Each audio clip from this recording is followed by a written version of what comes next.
It is slightly, isn't it? So if I suddenly hit the floor, that's worth an extra donation, I'm sure. Well, thank you for welcoming me down. My name's Gary Weaving, I'm the CEO and founder of Bottle Veterans UK. What is Forgotten Veterans? Well, it all comes from my own personal story, believe it or not. And unlike many that did service to their country, and some have been let down, some haven't, some have been able to cope, some haven't. It takes all types.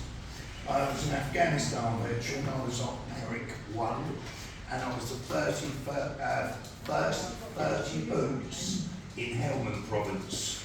I was the advanced party. I'd actually been in Afghan for 36 minutes. There was none of this direct trolley dolly flight with the RAF. It took 4 days. We dumped our burdens outside the American Scoff House, and it was like Willy Wonka land. I was like, oh wow, no wonder all the Americans are fat, put it that way. And I was 6 foot away from the T-bone steak, and my staff sergeant came running into me.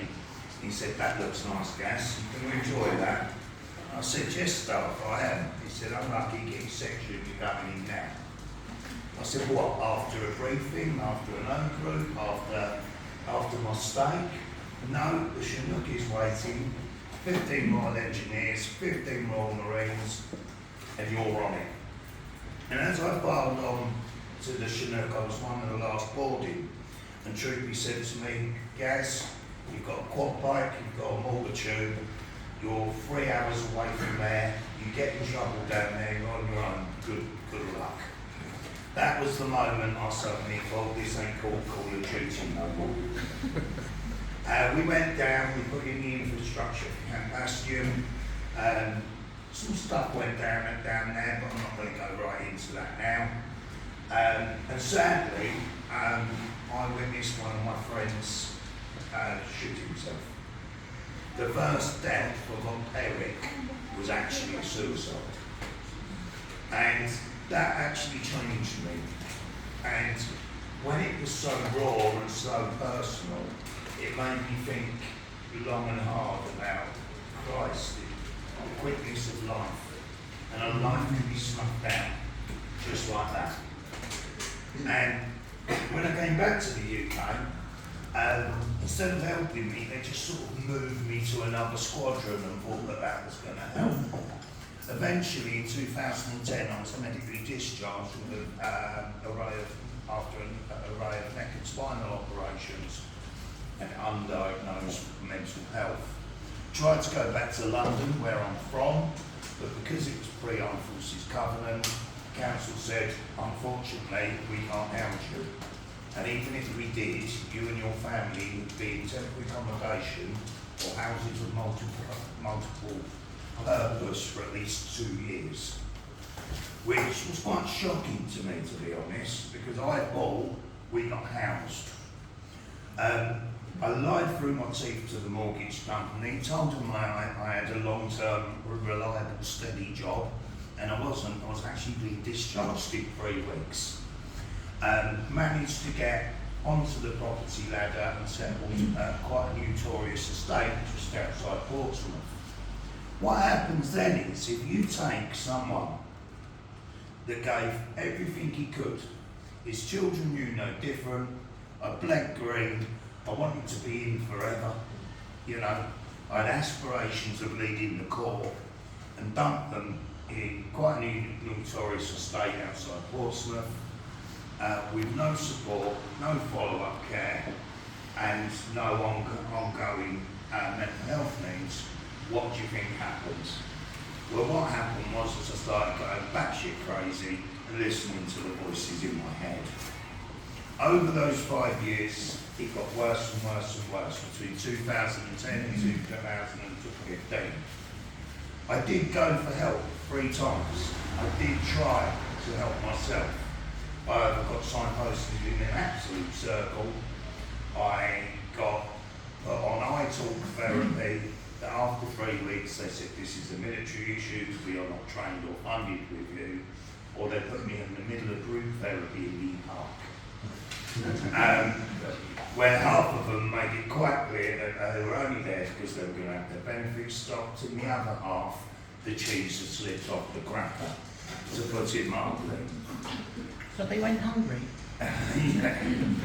And at the end of day one, I said to him, I can't do this. These people have got nothing in common with me. And he's saying, so you're not going to come back? And I said, no. He said, well, that means you've discharged yourself. There was your help, good luck. They were so uneducated back then, they could not tell me about combat stress, where to go, what other services there were to offer. During those 5 years, I became a complete recluse. I was only going out for medical appointments, and I shut myself off from the world. I didn't have a phone, I didn't have an email address, I didn't have anything. I pushed my family away, my friends away, her family away, and at times I was simply awful. And I'll own that, you know, I will own that. I was awful. I was awful to be around, couldn't cope. Do not be sweating me, man.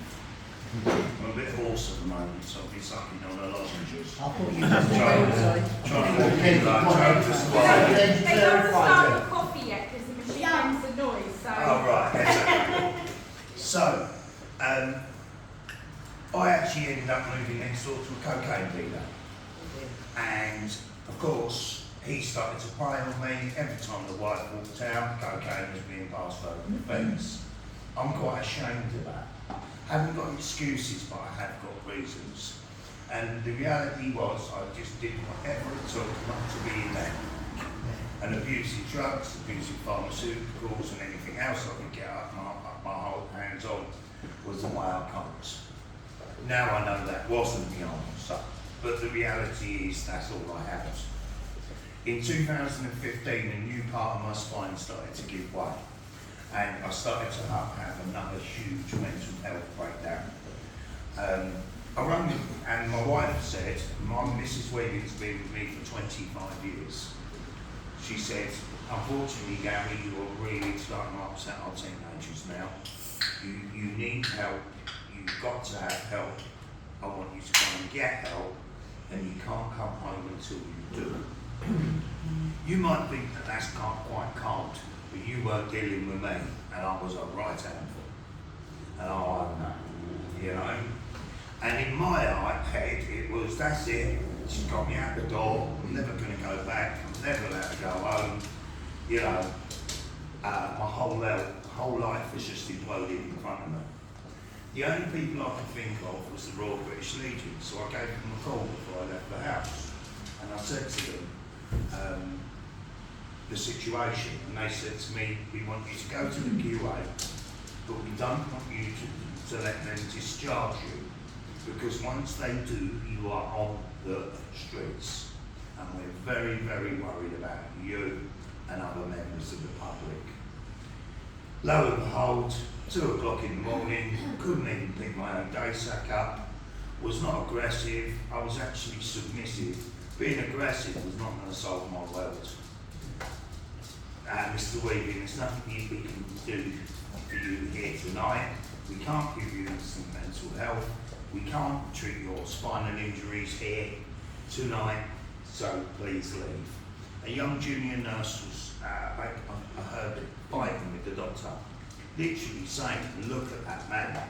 How can you put that man on the streets like this at 2 o'clock in the morning? Next morning I woke up in a different ward. In come the doctors at 7 o'clock. What do you mean you're not leaving? Over the next few days, I became a Mexican standoff. My wife and friends were fighting behind the scenes to get me the help that they wanted, but it just wasn't there. And I used to say to them, there's a mental health wall upstairs, please section me. No, you need to be arrested to do that. And I said, so are you telling me in a city of 22,000 veterans in 6 square miles, in one of the last military hospitals in the country, half full of military personnel, The best thing I can do is chase a copper down the road with a knife to get mental health support. Oh, we're not telling you to do that. Well, you are. I've had everything there is to offer for the civvies, it hasn't worked. You can't tell me where to go and what I need to do. So blah, blah, blah. My wife ran this charity, and it turned out, and she spoke to this lady on the phone, and she explained my situation, and the woman said, "What hospital is your husband in?" He said, "The QA, Portsmouth." She went very quiet, and then she said, "Oh." And my wife went, "Go on, we've got an office in that building." And she said, "So, despite the last 5 days of begging for help, begging for staff in the corridor, begging the doctors, you're telling me that they don't even know you're in the building?" It looks that way. So she sent out a man, and the man said to me, "We've got a veterans home in Worthing that will give you 2 weeks respite. How are you going to pay for it?" And I went, "I'm on a war pension, I'm on benefits, I've got not a penny to my name, I can't pay for my own care." And then they worked out it'd be cheaper to keep me there than in hospital. Run the wife, and the wife came up to see me, she was over the moon, she said, "When you come back after 2 weeks, you can come home. This is all I wanted. I've bought with the amount of money that's raised for military charities in this country, year on year, someone will pick you up and someone will give you the care and the respite you needed." On the last day, I kept looking at my legs, and I didn't know it was the last day. And I pulled my pyjama bottoms up and I said to the nurse, "There's something wrong with my legs." And she said, "Oh yes, the doctor needs to see that." Well, an hour later, I was actually asked to go to the patient room. The ward sister was there and the man from the charity. The ward sister was looking at the floor. And I picked up straight away that all weren't well. I hobbled down there on my crutches, walked in. "It's not good news, Mr. Weaving, because you've admitted being verbally aggressive to your wife in the past. They won't take you because there's no security." At that point, I stopped him, because I was about to be verbally aggressive, and I said to the sister who was still looking at the floor, "In the last 8 days, have I been aggressive or rude to anybody?" And she said no. At that, I burst into tears and hobbled out of there on my crutches. Got back to the ward, it was a trap. They packed up my stuff. There was several male nurses, a consultant, female consultant, and security in the corridor. "You are leaving now, Mr. Weaving. We've reached the end of our road." And I said, "But there's something wrong with my legs. Stop stalling, Mr. Weaving. Stop stalling. You're going." "But I'm in my pyjamas." "Mr. Weaving, we're not playing this game anymore. You either be removed by force or you go under your own steam." At that, a military corporal put me in a wheelchair and wheeled me out of hospital, whispering in my ear, "This is disgusting, this is nothing to do with me, this is out of order, they made me do this." He wheeled me across the road and he left me at a bus stop. I had no money, I had no way of contacting my family, I was left there. After 45 minutes of sitting on the floor, sobbing, being watched by their cameras, a civilian stopped and asked me if she could help. She rang my wife and my wife came and got me immediately. Went home and I literally blacked out. I had no recollection of the following 12 hours. I felt humiliated and I felt that the army didn't want me, society didn't want me, and now the one place I was meant to go to for help didn't want me either. It turned out I picked up a severe infection in my legs, and by the next morning I was blue lighted back to hospital and put on a drip. I had severe cellulitis, which is one below sepsis. After that, the hospital buried his head in the sand and almost denied I even existed. They'd realised they'd screwed up big time. 6 weeks after that, I actually had a huge heart attack at the age of 36 with a stress event. It got to Christmas 2015. I still hadn't had that promised mental health appointment despite all that's gone on. And I hope this doesn't upset anyone. I will move on from this quickly.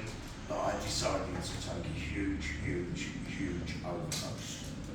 It wasn't 2 tablets, put it on social media, come and save me. I took 6 weeks worth, 15 types a day in one go. I snapped the key off in the lock. I wanted to die. I was so unwell, I felt that the greatest sign of love I could show my family was to end the nightmare of me. Little did I know it would have destroyed their lives forever. It's now gone into February of 2016, and I still haven't had this mental health appointment despite a serious suicide attempt. And I was actually secretly not taking the medication. She locked it all away. She's not that serious anymore. I was secretly not taking it, spitting it back out, and I was stalking it. And I'd actually stolen a bottle of white spirit from underneath the sink. And the only reason I didn't die last time was because of the fact I never drunk. So I learned from that. There was no booze in the house, so I felt I was going to drink white spirit with all these pills. I'd actually put a cross on the calendar to the day that I felt I'd had enough to finally finish me off. So,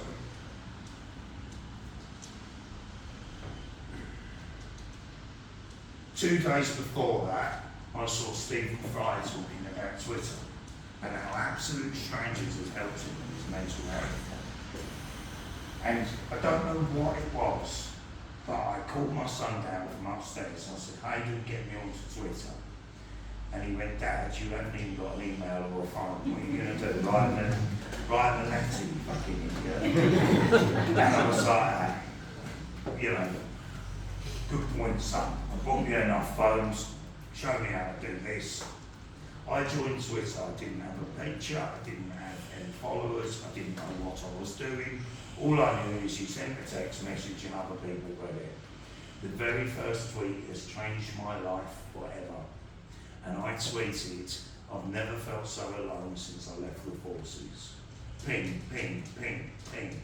Suddenly there's 31 people that care about me. 31 people that are asking me why I felt that way.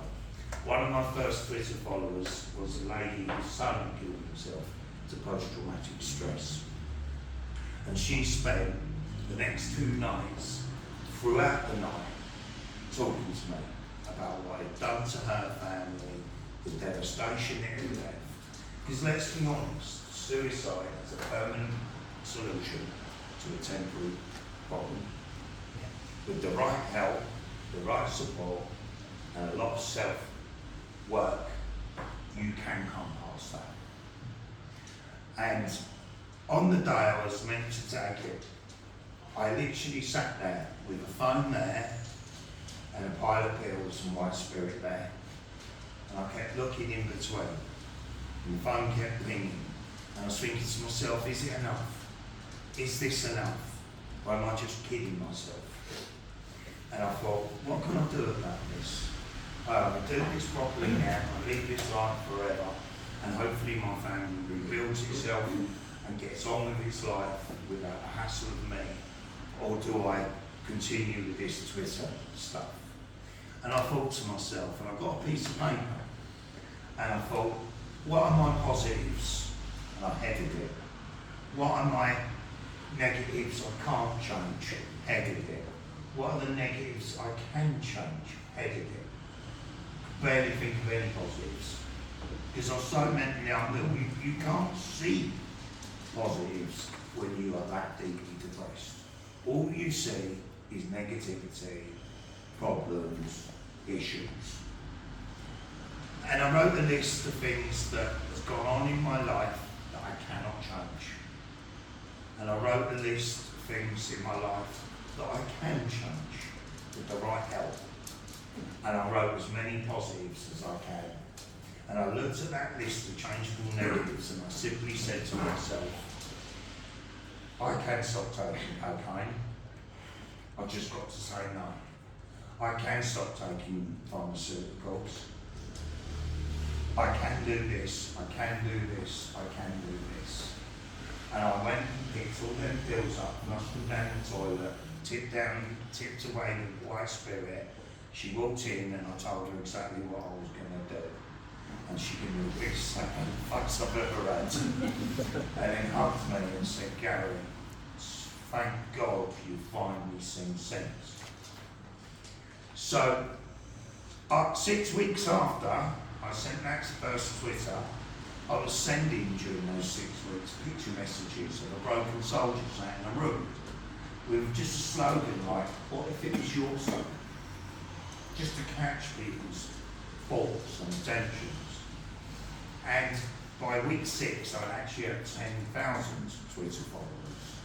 Not Carlos from Argentina and GSB fencing supplies, but people from my community higher up than I thought. And one day the phone rang. This very, very posh voice said to me, I've come back to the posh voice, but I was the least posh as you can get. Hello, Mr. Wavy. I'm Anne-Marie Trevelyan. I am Secretary of State. You are a difficult man to track down, but I wanted to talk to you in person. I am the founder of the Armed Forces Government, and I'd like to know what the hell has gone on. Do you know what I said to her? Fuck off. Yeah. Who's giving you this number? And at that, this very posh cop came and said, please Google me, I'm really a person. They sent a meeting at 3.5 weeks' time at Westminster. Right. When there's negatives in the world, it's very easy just to slap your gums. This is shit, that's no good, you're shit. But if you just do that, what does that actually solve? Something. So with my father's friend, who actually helped found the charity, we contacted as many community groups as we could. We spoke to the Gurkhas, we spoke to the Fijians, we spoke to different corps, different problems, different vehicles, different services, different conflicts. So I went and gave my presentation for an hour and a half off the cuff, just like I do to you now. I'm quite good at talking, you realise that. And at the end of it, I gave a book, and I went, that's what's wrong, that's what I think we need to solve it. People came to me, we're very good friends even now, me and Anne-Marie. When you can ring her at home at 10:30 at night, you know you've got a friend. She's the only minister Boris never sacked, and that says something. And people came to me and said, why are you not on Facebook? I said, because I still haven't had that mental health appointment. I'm now due another major neck operation, the third one. I can't cope. I'm not very well. I'm not pretending to be something I'm not. I'm very unwell man, and I'm not trying to be the big I am. I just find helping, talking to others, and then talking to me helps. And luckily they wouldn't leave me alone. And I was like, right, if I'm going to go on Facebook, didn't even understand it. Okay? It's got to be for a reason. So I thought to myself, what was it I needed at my darkest, deepest moment, at my loneliest time? What I needed was a friend, someone to be there for me, someone to pick up the phone, someone to guide me, someone to inform me, someone to tell me I'm a prick when I'm being one, someone to talk about football and masturbating and all the weird things men do. Excuse me. And motorbikes. And motorbikes, yes, you're right. So I went on and I started something called the buddy scheme. Railway, nothing probably solid. This was 7 years ago. And I had one person, 2 people, 3 people, 4 people, 5 people. Then I needed help, so I took on someone that was ex-Army Welfare Service. And then they started taking on ex-employees. And about a year into this, the phone rang. And I said, hello, Mr. Weaving, this is Facebook. And I was like, didn't post it, didn't like it, didn't laugh at it, nothing to do with me. And they went, oh no. They went, we're having a World Mental Health Seminar at London HQ, and we're flying in experts from all around the world. Would you like to come? And I was like, I think so. And I was just a bit amused, why me? And I said, okay, yeah, I'll come. They said, and I said, how do I get a ticket? They went, well, you're not going to need one, hopefully. I said, why is that? They went, would you be our keynote speaker? They're all coming to listen to you. And I went, fuck off. And it turned out, yes, they were right. And they said to me, what you started in that group has been replicated hundreds of times by other military groups, is now being replicated thousands of times by civilians groups. You have opened our eyes to a mental health revolution going exactly on our own platform. We didn't see this coming, but this self-help group thing seems to be the way forward. So during that year, I was talking, Johnny was called, I remember his name, we're still in contact now. 75-year-old he was, several conflicts, chest full of medals. And one night he rang me up, I said, what did you have for tea, John? And he went very quiet. And he went, oh, just a sandwich. I said, Christ, it's bloody cold out there, surely you need a bit more than that. And he went very quiet, and he went, I haven't got any electric. And I was like, pardon? He said, I've got any electric. They stopped my DW, my disability, and changed it into PIP, and it was around the year of the hysteria cuts. Remember that awful wave of hysteria cuts? And he says, I've been too ashamed to tell anyone. And I was like, I'm not having that job. I said, right, give me your bank details. I'll put 20 quid in your account and put some electric on for Christ's sake. But then it was a mum that couldn't buy us children's school uniform.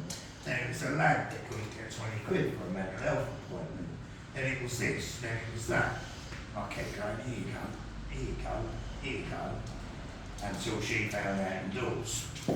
And she said, I know, I don't want to seem tonic, but we are on break line. And I know this is helping you, but at the end of the day, not at the risk of putting us under. So that's when I started selling the wristbands that some of you were wearing around there, that I hadn't got on myself. And I just was giving out little, quick, snappy bits of money without all the red tape, without all the bullshit. We got some great military charities like SAFA and the RBL that do give out grants, but even in their own reclamation, I'll tell you it's not quick. It takes weeks and a lot of paperwork and a lot of fuss and visits and stuff like that. So again, an innovative service that had never been done before. Then one day a High Court judge rang me up and he said, Gary, he said, I've been wanting to talk to you because my daughter's been told me to follow you. She's actually a serving officer. And he says, your attitude of selfless commitment to others is impeccable. He said, have you ever thought about making this into a charity? And I said, no thanks. And he went, now that surprises me. That wasn't the response I expected. I said, there's so many people, especially back then, are replicating our heroes. It's really off-putting. And I'm happy just giving out hardship. We run books on that to keep our noses clean. I'm happy doing the buddy scheme. We're doing what we set out to do. Cost effective, simple, zero administration, great service given. And he said, can I ask you a question? And I said, yes. He said, I've Googled you. Why is there no picture? He says, I've looked on Facebook, I've looked on Google, I've looked on Twitter. Not once can I find a picture of you. And I took a long breath and I said, the sad reality is I've got on 5 stone, I excessively sweat, I tick, I'm really not a well man, and I'm ashamed of who I have become today. I do not want to see the people that I serve with see the mess that I am in now. And he said, young man, I've been on the phone to you for an hour and a half. He says, when you talk, it makes sense. Stop feeling ashamed. Stop feeling that you can't be, come out of the shadows and start telling the world, you've got your place here. And your attitude, selfish commitment, and your innovative ideas clearly were solid. So I did. Then it came to, I approached Portsmouth Council, and I said, one thing I've realised, lower ranks veterans talking to lower ranks veterans without the officer type. It's not saying there's nothing wrong with them, but it's a very middle class world, the charity world. I said, it's really effective. I said, could I have a bit of woodland that I could have, and once a month, just do a camp with veterans, just talking to veterans. Again, I couldn't find anything of its nature anywhere, groundbreaking. And they rang me back 2 days later, and they went, we haven't got woodlands, but we have got a 1700s Napoleon ball. I was a bit like, random. And even on the way there, I was trying to talk myself out of it. I imagined grass huts and skipping through the woods, naked, whatever else you want to do. And I didn't really envisage a Napoleon ball until I got there. And then I saw there's a huge gate, which meant you couldn't get in very easily, which means you can't get out very easily either. That works well with my community.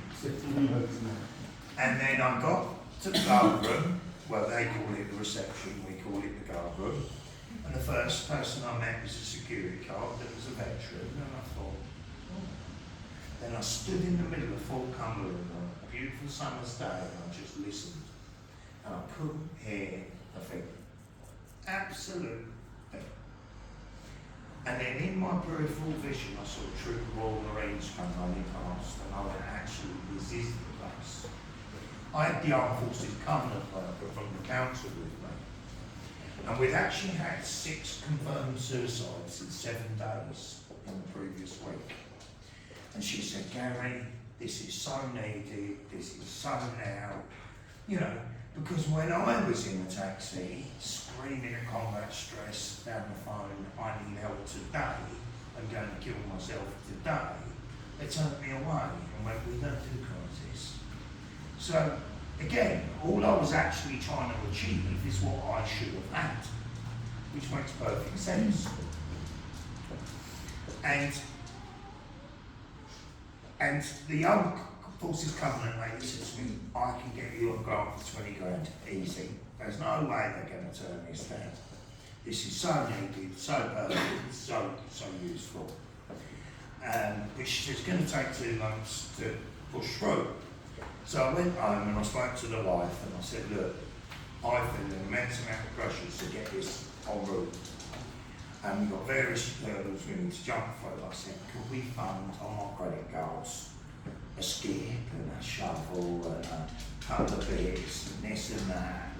And she's like, yes, but we'll have beer. I was like, yeah, be fine. We steamed into the work, grant came back, denied. You haven't got capabilities, you haven't got the staff, you haven't got the technical know-how, you haven't got the money, you haven't got this, you haven't got that, you haven't got. No, they just didn't want to help me. They didn't like my name, and they didn't like my honesty. And we put out another 10 grants, all denied, all the same. They thought the best way to get rid of this idiot is don't fund him and fall flat on his face, he'll disappear, so will charity, and then we're back to square great begging. What they didn't anticipate me doing is spending £27,000 on my credit cards. I never got that money back. I actually only finished paying that last year. And God did my wife make me suffer. But I haven't had sex since, put it that way. And you know what? I needed a crisis service. I needed someone to be there at 2 o'clock in the morning to come and get me, to hold my hand, and to take me somewhere like that. So, what do we do down there? We run a C1, which is immediate threat to life. So that is 2 o'clock in the morning, I'm tying a rope up, I need help now. So off we'll go, if it's safe and feasible to do so, crash the QRF out, quick reaction force, and we'll go and pick them up. We'll bring them to Fort Cumberland for 4 days, 3 nights of crisis support care. Yes, bringing them to the fort is wonderful, but it isn't actually the answer, because it's a false narrative. Here's a big cuddle, now you were safe people, now fuck off. It doesn't sell. So what we do now, what we make sure we do is start looking at where they're from, what's wrong with them, engaging with other agencies, feathering the nest of where they come from. It is not a one-trick pony. I might think I'm Jesus, but no amount of putting hands on a veteran for 4 days is going to change his life. He can come back as often or as much as he needs. We do C2 care, which is, I'm not at risk of harm, but I do need to come in pretty soon. I like those, they give me more than 20 minutes to scratch my nuts. It works well. And we also do the group camps, the C3 camps, and a lot of those are people that have come up the ladders and moved on with certain things in their life enough to be able to cope with a group environment. We welcome partners, we welcome dogs. It's like bloody crufts down there, isn't it? Oh yeah. We usually have 30 to 40 to 50 veterans all in one place, 1 month, one long weekend a month. We do group activities, we go out and do activities, we build stuff, we make stuff, we have guests in, we have different mental health experts, we have inspirational speakers, we go out and do community projects, we do karaoke. The things I get these people doing, you would not believe. They're like, what the fuck are you asking us to do now? Bear with us, it'll be fine, boys. Not just boys, women as well. So that's the main core principles, right? We go to court appearances, we go to social services meetings, we go to council appointments, we will fight child custody battles for non-dangerous fathers. We will do whatever it takes to rebuild their life from the ground upwards. A lot of the NHS are pushing CBT, called negative behavioural therapy, down veterans' throats. Unfortunately, I don't know if they've realised, but that doesn't actually deal with trauma. So it is very much a sticking poster. And I'm not saying it's bad, and I do push veterans towards that. But what I've realised is that we're far more complex than that, and have much more complex issues. So we have built our own therapy and professional life coaching system. You can talk to people about their mental health between there till you are blue in the face, unless you actually work on their actual physical lifestyle as well. They're not actually ever going to move forward, because they'll have a nice session, go home, the bills are still there, the drink's still there, the horrible relationship, the state of the house, the hole in the front of the ceiling. So whether it's 2 85-year-old friends that call up and say they're unable and can't afford to decorate their flat, to my son's about to kill himself in Birmingham tonight, we aim to react. We are a very unique charity. I'm going to share something with you now that I used to hide. I was quite ashamed of it. But I want to give you the theory about what it is we do. I was taken into care before I could even walk or talk in the late 70s. My life options were smashed apart in front of me there and then. There weren't these projects, there weren't therapy, there weren't nice things for naughty kids to do. They literally dragged you through school and wanted to ship you out as soon as they possibly could. And of course, I was put with the naughty kids, in the naughty class, in the naughty school, in the naughty home, without addressing any of the issues. So that turned into a very naughty teenager that was angry and confused. I then ended up starting a gang in the 90s in London, and it weren't crack dealing and robbing people's iPhones. It was just a group of other 30 confused teenagers all hanging about together, causing absolute chaos. I was always a leader. I was never a bad person. I just led in the wrong way. And incidentally, I looked at them as family. And the little fuckers would go off and start loads of trouble, and Daddy used to have to go and sort it out. Well, Daddy sorting out their dramas got Daddy in prison in the late 90s at young offenders in London. Not a nice place. When I came out of there, I thought that running away to Tenerife would solve all my problems. No, I took a massive bag of problems with me and got myself in quite a lot of trouble out there as well. Came home to the UK, had to be housed again because I was a warder call. I'd had my flat for 3 weeks. I didn't have no curtains, I didn't have no flooring. It was a disgrace. I had a mattress on the floor, a sleeping bag, a black and white TV on a milk crate, and an old dirty green armchair that it smelled like it shite. I won't put it any other way. But I always worked, always grafted up. Worked really hard that day on a Saturday, and my cousin said, why don't you come along and come out with us clubbing tonight? And I weren't going to go, but last minute I thought, well, basically I met my wife. My wife is nearly 5 years older than me. She doesn't look it. I look like the pedo in the relationship. Excuse me, that's probably you. And she's working well, I mean not so well. And she came back to the flat that night and she was like, this is nice. But we won't go into that, right? And my own uncle went round her family home and told them within the first week of the relationship, he's a psychopath, get your daughter away from him. That's how little faith people had in me. And after about 5 weeks of being together, I opened up about my past, what I'd seen, what I'd gone through, what I had to fight for, what went on in the children's homes, and then subsequently went on into teenage years. And you know what she said? I knew your reputation, but I'd never met you. But I'm not seeing the man that they're talking about. I'm seeing someone completely different. She said, I'm going to give you one chance. One chance.